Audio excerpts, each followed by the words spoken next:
केंद्रीय गृह मंत्री अमित शाह के साथ भारतीय जनता पार्टी के नेताओं की मुलाकात। भारतीय जनता पार्टी के संगठन महामंत्री बीएल संतोष जम्मू कश्मीर में और भारतीय जनता पार्टी और राष्ट्र स्वयंसेवक संघ के बीच में जो संपर्क है उसको और सहज बनाने का काम जो कर रहे हैं अरुण कुमार, और जम्मू कश्मीर पर जिनकी जानकारी और जम्मू कश्मीर को लेकर जिनका ज्ञान अपने आप में बहुत सारे लोगों को परेशान कर देता कि इतनी जानकारी एक शख्स के पास कैसे। ये सभी लोग, ये दोनों की जम्मू कश्मीर भारतीय जनता पार्टी के नेताओं के साथ मीटिंग होगी, संगठन के साथ मीटिंग होगी, कोर ग्रुप के साथ मीटिंग होगी। क्या अमित शाह के साथ जो बीजेपी के नेताओं की मुलाकात हुई और उसके बाद जो भारतीय जनता पार्टी के राष्ट्रीय संगठन मंत्री बीएल संतोष और अरुण कुमार जो जम्मू कश्मीर आ रहे हैं, इन सभी चीजों को एक साथ देखा जाए। सबसे पहले आंकलन करते हैं भारतीय जनता पार्टी के नेताओं की दिल्ली में केंद्रीय गृह मंत्री अमित शाह से मुलाकात। दो तरह की बातें सामने आ रही हैं।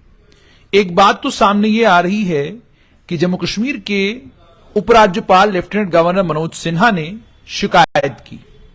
शिकायत इस बात की कि मैं बहुत अच्छे तरीके से शासन प्रशासन जम्मू कश्मीर में चला रहा हूं और अपनी तरफ से पूरी कोशिश कर रहा हूं कि जम्मू कश्मीर के हालात बहुत बढ़िया हों, वहां के लोगों को सुख सुविधाएं मिले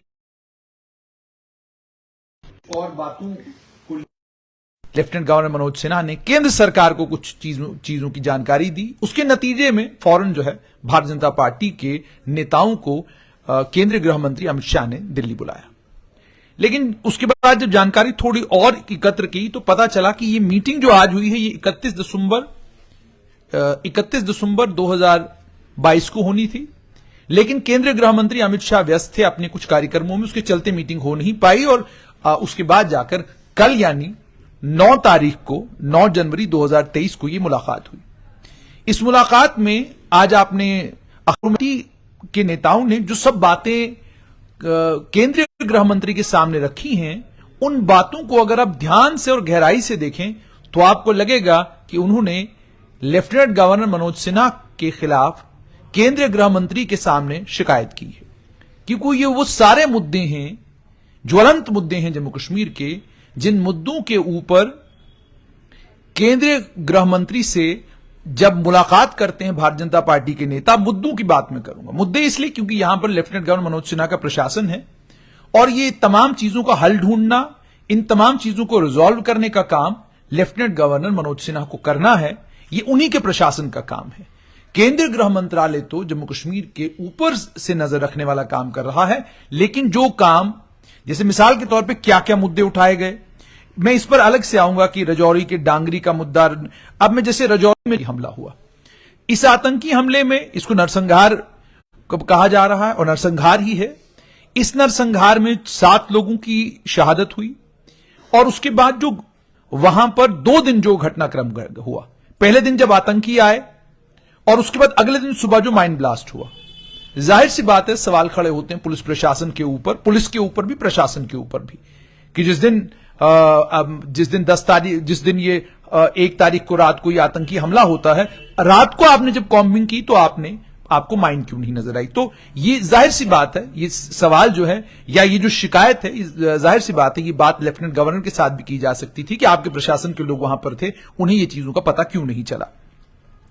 उसके बाद उन्होंने कहा, जहां तक डेलीवेजरों का मुद्दा उनके केंद्रीय गृह मंत्री के सामने रखा, एनवाईसीज का, सीआईसीज का, होमगार्ड्स का, वीडीसीज का, रहबरे खेल का, अब कश्मीरी पंडितों से जुड़ा हुआ मुद्दा, और उसके अलावा जो जम्मू संभाग के सरकारी कर्मचारी इस समय जम्मू में धरने पर हैं और घाटी जाना नहीं चाहते और तनख्वाहें मांग रहे हैं अपनी, उसको लेकर भी एक बड़ी सिग्निफिकेंट चीज आज अखबार में आई।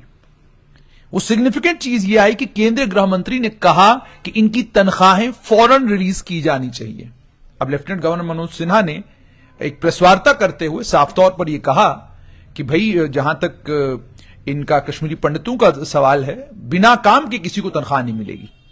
और उसके बाद आप ये भी जानते हैं कि कश्मीरी पंडित समुदाय के जो सरकारी कर्मचारी हैं, इन्होंने गुस्से और नाराजगी का इजहार भी किया और उन्होंने ये कहा कि हमारी तनख्वाहें रोकी गई हैं। उनमें से कई लोगों ने यह भी कहा कि हमारे लिए घर पर अपने बुजुर्गों का या अपना अगर हमें इलाज कराना हो, अस्पताल जाना हो, दवाइयां लेनी हो, वो सब हमारे लिए मुश्किल हो गई है क्योंकि तनख्वाहें नहीं है हमारे पास।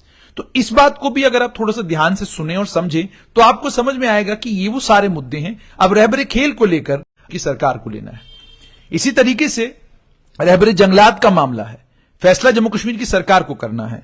होमगार्ड्स को लेकर फैसला जम्मू कश्मीर की सरकार को करना है। सीआईसी ऑपरेटर्स को लेकर फैसला जम्मू कश्मीर की सरकार को करना है। एनवाईसीज को लेकर फैसला जम्मू कश्मीर की सरकार को करना है। वीडीसी को लेकर फैसला जम्मू कश्मीर की सरकार को करना है। इसी तरीके से अगर मैं कुछ और मुद्दों की बात करूं, मेरे पास मुद्दों की पूरी लिस्ट है कि क्या क्या और मुद्दे हैं। उसके अलावा अगर मैं बात करूं कि उसके बाद बीजेपी ने कुछ कमेटियां बनाई थी, 3 कमेटियां बीजेपी ने बनाई। एक कमेटी श्यामलाल की अध्यक्षता में बनाई गई, उसमें वो डेली वेजरों के लिए कमेटी थी। दूसरी कमेटी रहबरे खेल, एनवाईसीज और सीआईसीज के लिए बनाई गई और तीसरी कमेटी कश्मीरी पंडित और रिजर्व कैटेगरी के सरकारी कर्मचारियों के लिए बनाई गई। इन 3 कमेटियों को यह काम सौंपा गया कि आप लोगों ने यह बताना है कि इनकी ये जो लोग अलग अलग लोग जो हैं, अलग अलग कर्मचारी जो हैं, धरना प्रदर्शन आउट होना चाहिए, क्या रास्ता निकाला जाना चाहिए, ये सब कुछ इसके लिए 3 कमेटियां बनाई गई। इन 3 कमेटियों का भी मजाक उड़ा, खिल्ली उड़ी। बहुत सारे लोगों ने यह कहा कि भाई आप ना तो सरकार हैं, आप ना तो आप सरकार हैं, ना आप डायरेक्टली कुछ कर सकते हैं क्योंकि आप तो सरकार है ही नहीं, सरकार तो लेफ्टिनेंट गवर्नर है। तो ये 3 कमेटियां बनाने का मतलब क्या है, आप कुछ भी नहीं है, ये बात भी कही गई। लेकिन मुद्दा यह है कि ये 3 कमेटियों को लेकर भी कहा यह गया कि जो रिपोर्ट इन कमेटियों ने तैयार की गई वो केंद्रीय गृह मंत्री को दी गई। समझा यह जा सकता है केंद्रीय गृह मंत्री ने कहा होगा ये जो रिपोर्टें आपने तैयार की हैं, मैं इसका क्या करूंगा, आप ये रिपोर्टें लेफ्टिनेंट गवर्नर मनोज सिन्हा को दीजिए, उनको कहिए कि भाई ये रिपोर्टें हैं, देखिए ये हमने कुछ थोड़ा बहुत इस पर काम किया है, इस मामले को आप हल करिए, क्योंकि ये तीनों मुद्दे हल करने का काम जो है वो भी लेफ्टिनेंट गवर्नर को ही करना है। उसके बाद की अगर हम बात करें, और भी बहुत सारे मुद्दे भी इश्यूज इस वक्त जम्मू कश्मीर में हैं। अच्छा, उसके अलावा एक और सिग्निफिकेंट चीज इसके बीच में आई, वो आया कि Jammu Kashmir public universities bill. अब ये बिल भी लेफ्टिनेंट गवर्नर मनोज सिन्हा की सरकार ने पायलट किया है। तो इसका मतलब ये भी सरकार का बिल है, इसका मतलब ये सोच भी सरकार की सोच है। तो अगर इस बिल को लेकर भी कहा यह गया है, अखबार में आया है कि भाई उन्होंने ये कहा कि ये जो बिल है, इस बिल को लेकर उन्होंने ये कहा कि हमने अपनी बात जो है केंद्रीय गृह मंत्री के सामने रखी। मतलब क्या है इसका मतलब ये कि आप बिल की तारीफ में तो कोई बात करने नहीं गए होंगे वहां पर।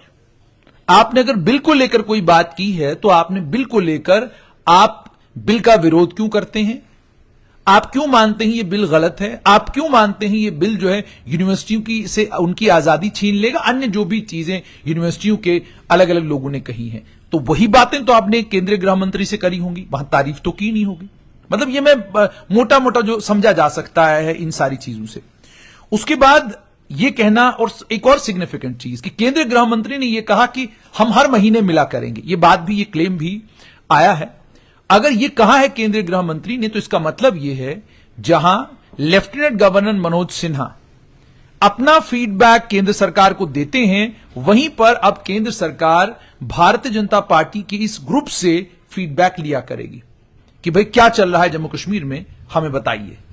अगर हर महीने ये मुलाकात होनी है, और उसके बाद आपने ये भी सुना होगा कि उसमें यह भी कहा गया कि भाई ठीक है, आपने लेफ्टिनेंट गवर्नर से मुलाकात कीजिए और ये जो मुद्दे आपके हैं, इन मुद्दों को लेकर आप लेफ्टिनेंट गवर्नर से भी मिलिए। इसका मतलब यह कि ये 2 तरह के इशारे यहां से मिलते हैं। एक तो ये कि आपकी बात हमने पूरी सुन ली, ये शिकायतें आपको हैं, ठीक है, इन पर मैं सोच विचार करूंगा, लेकिन फिलहाल जो है प्रशासन लेफ्टिनेंट गवर्नर मनोज सिन्हा चला रहे हैं, तो आप जाकर उनसे मिलिए, ये सारी बातें उनसे कीजिए।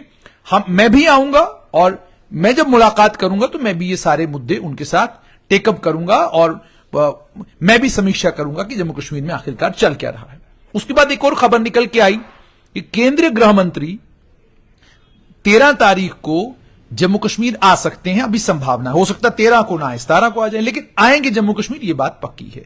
और जम्मू कश्मीर आने के बाद सीधा डांगरी जाएंगे और उन परिवारों के साथ मिलेंगे और अपनी संवेदनाएं उनके साथ व्यक्त करेंगे और उनको इस बात का विश्वास दिलाएंगे कि जो आपकी मांगे हैं उन सभी मांगों को माना जाएगा, और अगर आप नेशनल इन्वेस्टिगेटिंग एजेंसी के द्वारा इस मामले की जांच करवाना चाहते हैं उस पर भी विचार किया जाएगा। यह भी संभवतः अगर केंद्रीय गृह मंत्री आते हैं तो केंद्रीय गृह मंत्री आएंगे, वो हाई लेवल सिक्योरिटी रिव्यू के जरिए निकल के आ रही है। हालांकि केंद्रीय गृह मंत्रालय ने इसके ऊपर कोई बात नहीं की है, कोई टिप्पणी नहीं की, कोई टिप्पणी नहीं की। ना केंद्रीय गृह मंत्री ने यह कहा, ना केंद्रीय गृह मंत्रालय से कोई डिनायल आया, ना उन्होंने यह कहा कि वाकई ये सारी बातें वहां पर हुई हैं। तो कुल मिलाकर बात निकलकर ये आती है, जब आप इस पूरी खबर को पढ़ते हैं, समझते हैं, तो आपको समझ में आता है कि शिकायत की गई है लेफ्टिनेंट गवर्नर मनोज सिन्हा को लेकर कि जनाब ये सारे मुद्दे हैं, कल को जम्मू कश्मीर में अगर चुनाव होंगे तो इन सारे मुद्दों के कारण हमको परेशान। भारतीय जनता पार्टी के संगठन महामंत्री बीएल संतोष और भारतीय जनता पार्टी और राष्ट्र स्वयंसेवक संघ के बीच में समन्वय बना रहे, उसके लिए जिन्हें जिम्मेदारी दी गई है अरुण कुमार, वो आ रहे हैं। वो किस चीज के लिए आ रहे हैं? संभवतः जम्मू कश्मीर में माहौल बन रहा है, क्या म्युनिसिपैलिटी के चुनाव हो, क्या पंचायत के चुनाव हो, क्या असेंबली के चुनाव हो, हमारी पंचायत के चुनावों को लेकर क्या तैयारी है, असेंबली के चुनावों को लेकर क्या तैयारी है, म्युनिसिपैलिटी के चुनावों को लेकर तैयारी क्या है, जमीन पर हालात क्या है। और इस समय क्योंकि बहुत सारी डेवलपमेंट्स पीछे हुई, बड़ी इंटरेस्टिंग है। भारतीय जनता पार्टी के कार्यालय के बाहर जो जम्मू संभाग के सरकारी कर्मचारी हैं वो धरने पर थे, और वहां पर भारतीय जनता पार्टी के नेता देवेंद्र सिंह राणा ने यह कहा कि आप लोगों के लिए पॉलिसी तो बननी चाहिए, कोई गलत बात नहीं, पॉलिसी बननी चाहिए, लेफ्टिनेंट गवर्नर ने भी कहा है। उसके बाद भारतीय जनता पार्टी के एक और वरिष्ठ नेता आए, उन्होंने कश्मीरी पंडित समुदाय के लोगों को लेकर कहा कि हम आपके साथ खड़े हैं। अब एक तरफ लेफ्टिनेंट गवर्नर मनोज सिन्हा हैं, वो कहते हैं कि भाई मैं तो तनख्वाह नहीं दूंगा आपको अगर आप काम नहीं करेंगे, और दूसरी तरफ भारतीय जनता पार्टी के नेता हैं, वो कहते हैं कि भैया इनका मुद्दा तो जेन्युइन है, ये गोली खाने क्यों जाएंगे। फिर एमओएस इन पीएमओ डॉक्टर जितेंद्र सिंह का एक स्टेटमेंट आया, बड़ा सिग्निफिकेंट। उन्होंने कहा कि अगर लोगों की जान बचाने के लिए 10 दफ्तर भी बंद करने पड़े तो कोई गलत बात नहीं, 10 दफ्तर बंद कर दीजिए, लोगों की जान बचाना जरूरी है। अब जब इन सारे स्टेटमेंट्स को आप माला में पिरोते हैं तो आपको समझ में आता है कि जो केंद्रीय गृह मंत्री अमित शाह के साथ भारतीय जनता पार्टी के नेताओं की मुलाकात हुई है, उस मुलाकात में ये सारे मुद्दे उनके सामने रखे गए हैं। मतलब ये कि भारतीय जनता पार्टी के नेतृत्व को ये लगा कि इन मुद्दों का हल लेफ्टिनेंट गवर्नर मनोज सिन्हा ने नहीं किया, बेहतर है केंद्रीय गृह मंत्री के सामने ये सारी बातें रखी जाएं। अब उन्हें बुलाया गया था या वो गए थे, और उसके बाद ये तो आप जानते ही हैं कि केंद्रीय गृह मंत्री अमित शाह का स्वभाव कैसा है, स्वभाव से थोड़े कड़क हैं, बात बड़े कड़क तरीके से करते हैं। जो बात लगता है पते की है वो सुनते हैं, जो लगता है कि अब फालतू हो रही है तो कहते हैं बस हो गया आपका, इसके बाद जितना आपने बोलना था सुन लिया मैंने। और उसके बाद अलग अलग एजेंसियों के जरिए जो जानकारी उन तक पहुंचती है वो भी एक माध्यम है कि उनके पास काफी डिटेल्स रहती हैं, बैकग्राउंड रहता है हर एक चीज का उनके पास। लेकिन अपने भारतीय जनता पार्टी के नेताओं से ये सारी बातें सुनने के लिए अगर वो गए हैं तो इसका मतलब, उसके दो मतलब हैं। एक तो केंद्रीय गृह मंत्री के तौर पर वहां पर क्या करना चाहिए, जैसे कहा गया कि भाई रजौरी पुंछ के इलाके में सीआरपीएफ एडिशनल ट्रूप्स जो हैं वो रजौरी, पुंछ, डोडा, किश्तवाड़, रामबन इन इलाकों में जाएंगे, सीआरपीएफ की टुकड़ियां जाएंगी। वीडीसीयू में 3-3 लोगों को ऑटोमेटिक वेपन दिए जाएंगे। आर्मी, पुलिस, सीआरपीएफ जो है वो ज्वाइंट पेट्रोलिंग करेंगी। ये सारी बातें कही गई हैं। वीडीसीयू को और मजबूत किया जाएगा, हथियार दिए जाएंगे उनको। उसके बाद अब ये जो वीडीसीज को लेकर मजबूत करने का काम है तो केंद्रीय गृह मंत्रालय का काम है, वो करेंगे। केंद्रीय गृह मंत्रालय सक्षम है इस मामले में, उन्हीं को फैसला लेना है, वही करेंगे। लेकिन बाकी यूं लगता है कि भारतीय जनता पार्टी के नेताओं ने, ऐसा कहा जा सकता है कि उन्होंने केंद्रीय गृह मंत्री को वो सारे मुद्दे कहे जिन सारे मुद्दों को लेकर उन्हें लेफ्टिनेंट गवर्नर मनोज सिन्हा से मिलना चाहिए था, और इन सारे मुद्दों का निपटारा लेफ्टिनेंट गवर्नर मनोज सिन्हा को करना चाहिए था। अब आप जानते हैं पिछले दिनों कुछ और मुद्दे आए हैं।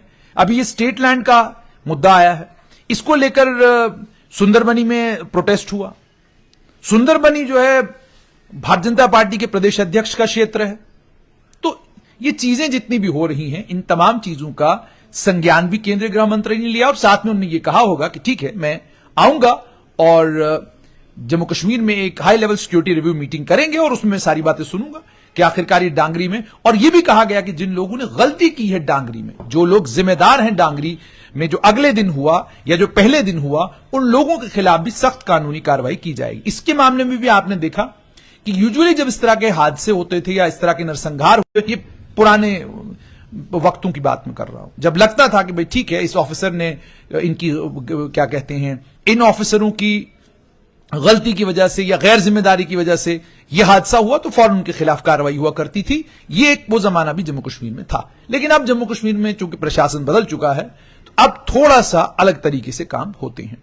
उसके अलावा ये सारी बातें वहां पर हुई और इन सारी बातों के होने के बाद भारतीय जनता पार्टी के नेता जम्मू कश्मीर आए और जम्मू कश्मीर आने के बाद अब उन्हें पता चल रहा है कि अरुण कुमार और बीएल संतोष दोनों जम्मू कश्मीर में होंगे। कोर ग्रुप की मीटिंग होगी, जो जम्मू कश्मीर में डेवलपमेंट्स हो रही हैं उस पर भी बातचीत होगी, हाई लेवल मीटिंग होगी।